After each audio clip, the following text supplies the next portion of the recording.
BRS party అధికారం కోల్పోయిన తర్వాత ప్రతిపక్షంలో ఉన్న తర్వాత ప్రజలకి మరింత దగ్గరై ప్రజా సమస్యల మీద మాట్లాడుతుందని కూడా చాలామంది ఆశించారు. అధికారంలో ఉన్నప్పుడు ఎలాగో ప్రజల దగ్గర రాలేదు.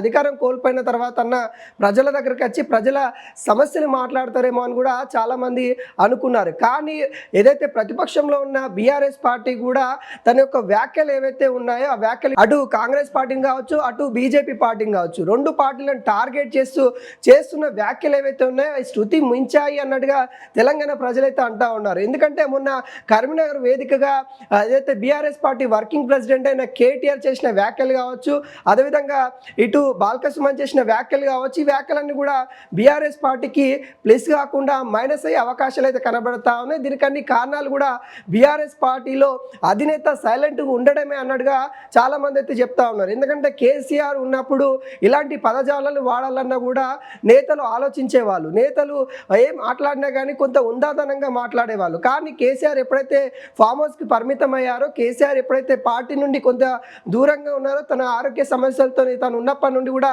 ఇక్కడున్న నేతలు వాళ్ళ విచ్చలవిడిగా మాట్లాడుతూ ఇటు కాంట్రవర్సీకి కేర్ ఆఫ్ అడ్రస్గా బీఆర్ఎస్ పార్టీని ఒక క్రియేట్ చేయాలనే విధంగా ఇటు వాళ్ళు మాట్లాడుతూ ఉన్నారా అనే కోణాలు అయితే వినిపిస్తూ ఉన్నాయి. అదేవిధంగా కరీంనగర్లో ఒకెత్తైతే ఇటు వరంగల్లో కూడా సీఎం రేవంత్ రెడ్డిని ఉద్దేశించి కేటీఆర్ మాట్లాడిన వ్యాఖ్యలు కూడా యావత్ తెలంగాణ కూడా ఖండించింది. ఈ వ్యాఖ్యలన్నిటి కూడా అంటే నేతలు మాట్లాడే తీరు కొంత శృతి మించాయి అనే వాదనలు అయితే బలంగా వినిపిస్తూ ఉన్నాయి. ఇటు కేటీఆర్ తోడుకు బాల్కసుమన్ కూడా రావడము, తను కూడా ఈ వ్యాఖ్యలు చేయడము, ఏవైతే సింగరేణికి సంబంధించిన కార్యాలయం ఏవైతే ఉంటాయో వాటిని ఏవైతే దహనం చేద్దాము అనే విధంగా తన వ్యాఖ్యలు ఏవైతే ఉన్నాయో, సరే ఆయన ఏ ఇంటెన్షన్ అన్నా కానీ తెలంగాణ ప్రజలు మాత్రము తీసుకునే విధానం అంటే తను మాట్లాడిన వ్యాఖ్యలు ఆ సందర్భంలో సరికావు అనే విధంగా చాలామంది అయితే చెప్తా ఉన్న పరిస్థితి కనబడతా ఉంది. ఇప్పటికే బీఆర్ఎస్ పార్టీలో కొంత సీనియర్లు కూడా అసంతృప్తితో ఉన్నట్టుగా కనిపిస్తూ ఉంది. బీఆర్ఎస్ పార్టీలో ఇప్పుడు కేటీఆర్ నాయకత్వాన్ని చాలామంది కూడా ఇక్కడ లోపాలు ఉన్నాయి, ఖచ్చితంగా కీలకమైన బలమైన నేత అయితే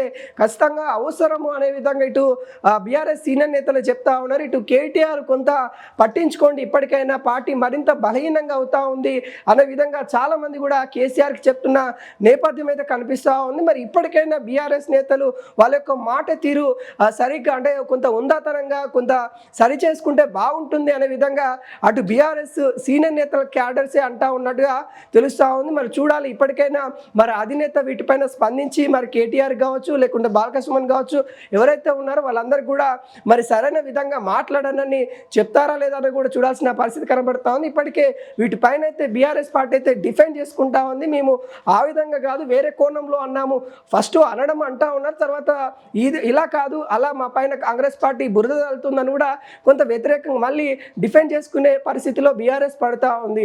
అలా డిఫెండ్ చేసుకునే పరిస్థితికి బీఆర్ఎస్ పార్టీకి ఎందుకు వస్తూ ఉంది, ముందుగా మీరు మాట్లాడడం వల్లనే వస్తూ ఉంది అన్నట్టుగా నెటిజన్లు అయితే సోషల్ మీడియాలో కామెంట్లు పెడుతున్న నేపథ్యం కనబడుతూ ఉంది. మరి ఈ వివాదానికి మరి అధినేత స్పందిస్తేనే మరి ఈ వివాదాలన్నీ కూడా ఉండవు, తొలగిపోతాయి. బీఆర్ఎస్ పార్టీ మళ్ళీ కొంత పుంజుకోవాలంటే కేసీఆర్ నాయకత్వమే కావాలి అని కూడా చాలామంది అయితే కోరుతున్నట్టుగా తెలుస్తూ ఉంది.